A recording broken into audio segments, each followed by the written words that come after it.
O Ivan Brandão já está com a gente ao vivo de Brasília e poucas coisas dão mais gastura atualmente do que ouvir falar nessa tal de PEC da blindagem e tá na pauta de hoje da Câmara dos Deputados. Ô Ivan Brandão, boa tarde para você.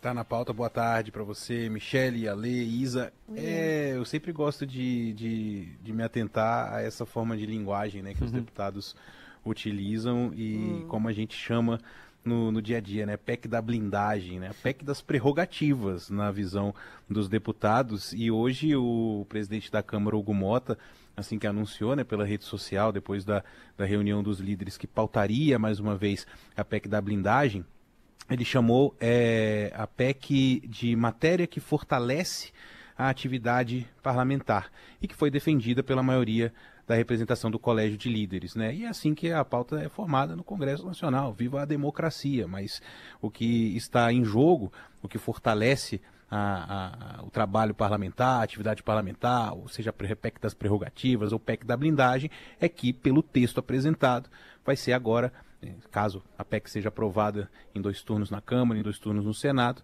a autorização prévia, tanto da Câmara ou do Senado, para abertura de processo contra parlamentares. E a partir da expedição do diploma, né, desses parlamentares, deputados e senadores não poderão ser presos, a não ser que seja um caso de flagrante de crime inafiançável. Eles também não vão poder ser processados criminalmente sem que haja uma autorização da casa, né, da onde ele está trabalhando, ou da Câmara dos Deputados, ou do Senado, né? E aí você chama isso como quiser. Prerrogativa? É blindagem? O fato é que esse assunto chegou a ser pautado recentemente, a gente até falou sobre isso aqui na Alta Frequência, mas era o último item da pauta, ficou ali meio que vota ou não vota, muita discussão sobre isso. Foi um dia, inclusive, que eu lembro, Isabela, que eu voltei para casa ouvindo a Rádio Câmara, né, para saber em que pé que estava ali a discussão, e mesmo eles discutindo outros projetos, toda hora vinha alguém no microfone ali, não, tem que votar, tem que votar, tem que votar. O fato é que não tinha voto. E aí, quando não tem voto, você tira da pauta. Hoje, depois da reunião de líderes, quando o presidente Hugo Motta informa que isso vai ser pautado, é muito provavelmente porque, na visão de todos esses líderes partidários que foram a favor de que o item seja de fato pautado agora na sessão desta terça-feira, é porque muito provavelmente já há os 308 votos para que a proposta passe pelo menos no primeiro turno, né? Enquanto isso, outras discussões que a gente tinha essa expectativa da reunião de líderes, né, para discussão sobre anistia e tal, isso vai ficar para uma reunião para amanhã, mas fato é que está na pauta de hoje aí a PEC das prerrogativas ou da blindagem, Michele Trombelli. Mas é que eles quase não são corporativistas, né? Não, de verdade, tem um levantamento aqui no G1 que mostra que quando havia uma regra semelhante a essa, ali no período entre 88 e 2001, só houve um processo aprovado ali contra parlamentares. Então, eles só deram autorização para investigar parlamentares em apenas um processo de mais de 250 pedidos. Ou seja, se a gente já tem qualquer sensação de impunidade atualmente com o que acontece com esses parlamentares, imagina como vai ficar com essa PEC da blindagem, Ivan Brandão? Então, e há uma diferença. Naquela vez que pautaram e a gente falou sobre esse assunto aqui, tem uma mudança no texto para o que está sendo apresentado hoje. Além de foro para o presidente da República, o vice-presidente, os membros do Congresso, os ministros, o procurador-geral da República, o relator Cláudio Cajado colocou ali também os presidentes de partidos políticos com representação no Congresso Nacional. No caso deles, há o foro, a proposta do foro do STF, mas especificamente para os presidentes de partido, não haveria necessidade de autorização do Congresso para uma investigação, uma prisão, enfim. Mas, de qualquer forma, de repente, a gente pode até chamar de PEC de mais um privilégio, né? Ou não, porque há uma mudança no texto original para esse agora, em que os presidentes de partidos políticos, desde que esses partidos tenham representação no Congresso Nacional, também passam a ter o foro lá no STF. Mas ainda, tirando, né, os presidentes de partidos, os outros permanecem com foro? Permanecem, mas com essa série de dificuldades em caso de uma prisão, de uma investigação, de fato uma blindagem ali dos parlamentares, ou como eles chamam, repito, a PEC das prerrogativas. Mas é importante essa questão da nomenclatura, porque os parlamentares, de fato, se utilizam de muitos eufemismos ao longo do tempo. A gente tem esse histórico, né, do jornalismo meio trazendo para esse lado mais popular. Às vezes a gente até acha que é popular demais, assim, o nome da proposta, mas é muito importante, é pedagógico, porque, assim, se a gente for olhar o autor da proposta, como você disse, chamou a proposta que resguarda as prerrogativas dos membros das casas que compõem o Congresso, fortalece o Estado Democrático de Direito. Tá lá no site da Câmara, qualquer um pode acessar.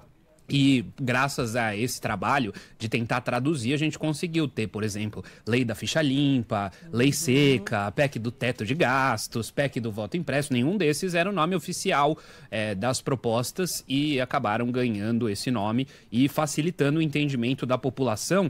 E, Ivan, a gente fica na expectativa de que o Congresso Nacional, a gente é meio poliana, né? Mas a gente fica nessa de querer que o Congresso Nacional discuta as propostas que são os anseios da população na rua. Se a gente sair na rua agora, não vou encontrar gente falando, não, mas a PEC da blindagem é o que está atravancando o desenvolvimento do Brasil. A PEC da anistia precisa ser votada o quanto antes. O povo quer proposta que trate do imposto, por exemplo, a isenção do imposto de renda, que está aí em discussão. Menos gasto da máquina pública, facilitação para o cidadão, otimização de recursos. E em que pé está a isenção do imposto de renda em meio a tudo isso? Tá parada, mas só sobre isso que você falou, olha, rapidinho, né? É a história do morde e assopra, né? Porque sai da reunião de líderes, o presidente Hugo Mota fala, a gente vai pautar a PEC que fortalece a atividade parlamentar, mas antes de falar isso, ele citou lá, a gente vai pautar também a medida provisória que mantém a isenção da conta de energia para famílias em situação de vulnerabilidade social. Então, sabe, é uma história do tipo, eu dou, mas eu tiro, né? Eu dou um pouco para a população e dou um pouco também para os parlamentares, então, né? A gente aproveita aqui, a gente aprova essa medida provisória aqui, que não é, né? E depois se protege. Porque assim, quando você usa esse discurso, fica parecendo que o presidente da Câmara, ele está atendendo a dois setores que são representados no Congresso, dois setores da sociedade civil, né? Estou aqui auxiliando a direita e a esquerda, mas neste caso específico, a gente está tratando de um anseio que é da população, de fato, porque a população quer ter isenção na conta de luz, aqueles que têm condições financeiras mais frágeis, e do outro lado, não é uma demanda popular. A gente pode fazer uma pesquisa de opinião em qualquer cidade do país. Assim como fizemos aqui no Data Zap da Band News FM, quando eles aprovaram o projeto que aumenta o número de deputados, né?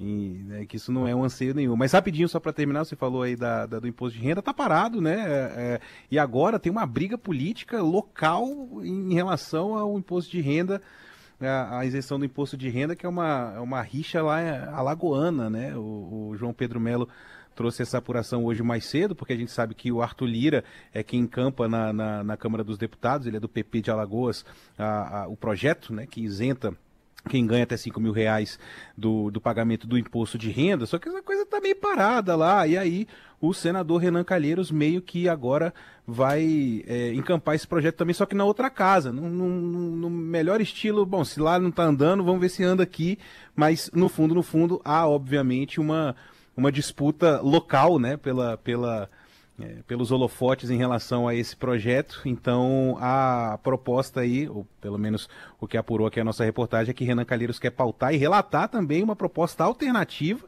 de isenção do imposto de renda, que aumenta a faixa de isenção do imposto de renda, só que lá na Comissão de Assuntos Econômicos do Senado, o Renan fala que há uma lentidão inegável da tramitação pelos deputados, e aí então eu vou encampar aqui pelo Senado. Tem uma disputa política ali no meio? Local? Tem, mas não dá, e por tudo que a gente falou aqui, né, agora há pouco, para tirar um pouco a razão do senador Renan Calheiros de que há uma lentidão inegável para analisar essa proposta que já está há muito tempo tramitando lá na outra casa, né, lá do lado verde do Congresso Nacional, no Salão Verde, não no Salão Azul. Então, aguardemos.